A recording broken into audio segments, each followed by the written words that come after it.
This video isn't about how bad the benchmarks are. They are bad. Everybody knows they're bad. If you don't think they're bad, I'm sorry, but like, you don't know what the fuck you're talking about. That hurt.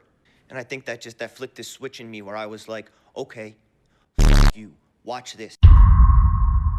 So this discussion has been infiltrating the Guild Wars 2 space over the last couple of days because there was a creator by the name of Arenanet that made a video decrying the idea of benchmarks or their usefulness. And while I watched the original video titled "Benchmarks Are Bullshit," where he basically rants about a couple of different things, people asked about my thoughts on it. The thing is, he displays his point of view with enough confidence that most people don't really know if he's rage baiting or if he's just missing the point or what. Well, as a creator that rage baited their way to Arenanet partnership, I thought I should weigh in on this conversation. I see other content creators farming this discussion and farming the content. Arenanet reacted to Teapot reacting to his content. Birmingham is a fucking shithole! So I feel like it's my time to cash in on the discussion and give a little bit of clarity on what I think the original creator was intending to talk about.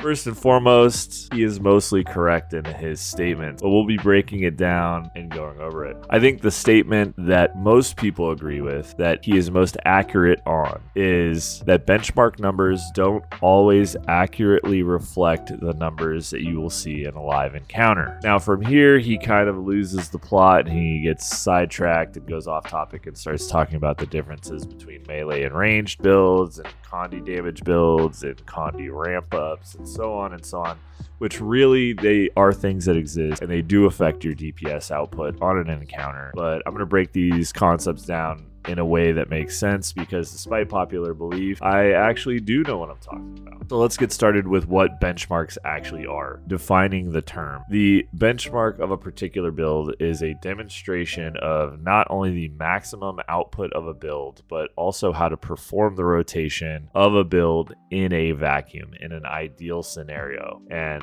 this is the maximum that this build or rotation can provide. For everything from maximum boons to rotation to things like strafing the target or whatever. And that's it. So are benchmarks bullshit? No. Benchmarks are a point on a graph, one piece of data that can be useful in helping the player determine if a build is worth playing or not. Many, many years ago, there was no training golem room. There were no perma buffs, and the benchmark was killing the champion risen giant in ore. And the time it took you from start to finish to kill that mob was what you had to work with. That was the only data that was available to you. And then Arc DPS came along, Training Golem Room came along, Guild Wars 2 Wingman, and so on and so on. But for the most part, benchmarks are only one piece of the puzzle. So class, let's review. If your DPS is 50k in a vacuum, the most ideal situation, do you think your DPS will be higher or lower in a less ideal situation?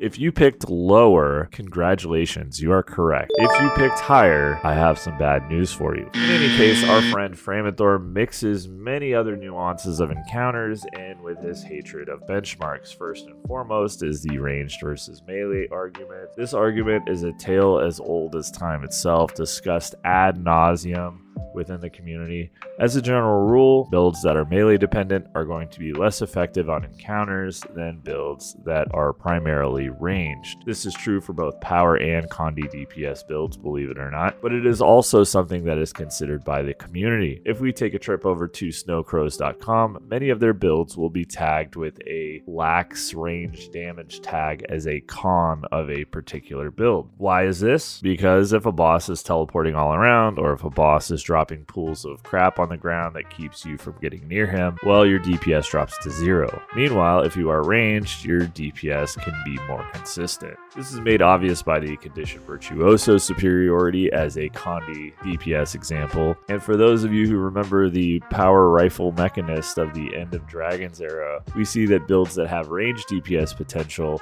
alongside an easy to follow rotation tend to be the ones that the community adopt. Before I sidetrack too much, I want want to say that the biggest complaint my man Framin Thor has is that benchmark numbers are unrealistic, not only in structured group play where bosses have mechanics, but also as a solo player, which to anyone who knows anything, it should be obvious. There are a few other criticisms, and I think that they are misguided. You should see that he is focusing on the messengers, like the content creators here, be it myself, Streama Gaming, or anyone else who makes build guides or uses benchmarks to highlight a particular build. But that frustration is misguided. His actual frustration lies with none other than, you guessed it, Arenanet. All roads lead to Arenanet. It is their game, and if something is convoluted or poorly explained or overly complicated, guess whose fault it is? That's right. Say it with me. It's their fault. You see, because Framin Thor is actually right about a lot of this stuff. He doesn't know how to communicate it effectively, but he is right. Benchmarks don't mean a whole lot on their own. Yes, you need an ideal environment and encounter, which often sometimes doesn't exist. Condition versus power damage, ramp up times, burst windows,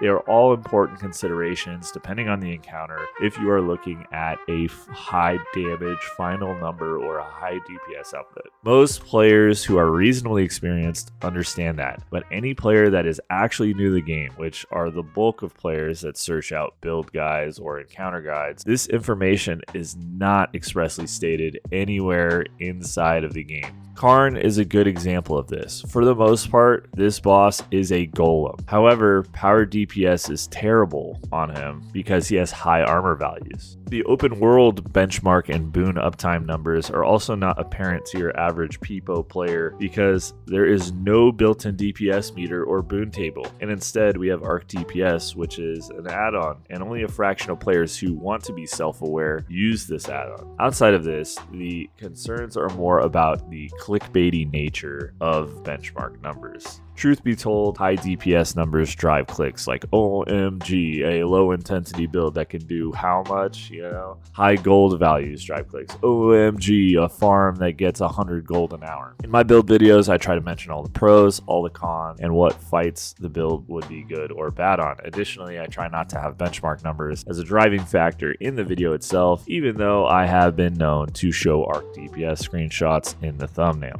But one thing I have always done is I always try to include live gameplay footage of me playing a build on a live encounter, give an idea of what this build looks like in practice. Sometimes that's 50% of the benchmark, sometimes it's 80%. The real interesting thing is, when I saw this video, I almost didn't even watch it because most bosses are tuned so casually that the DPS check is usually the least of the party's worries, and more so, handling the mechanics is more important than making sure that your numbers are high enough. And to say that these numbers cannot be achieved in actual fights is also not true, because Hellmasker regularly parses super high on Wingman. So even if it takes you a little bit of practice, you can get pretty close to the benchmark if you have the right team behind you in live encounters. Do you need to get to that high level before you clear bosses or before you get the kill on some encounters? Absolutely not, but you can do it. And I don't really know how to conclude this video, but I find it funny that something so obvious can rile so many people up. But hey, so with the end of the benchmark saga, I will leave you with a question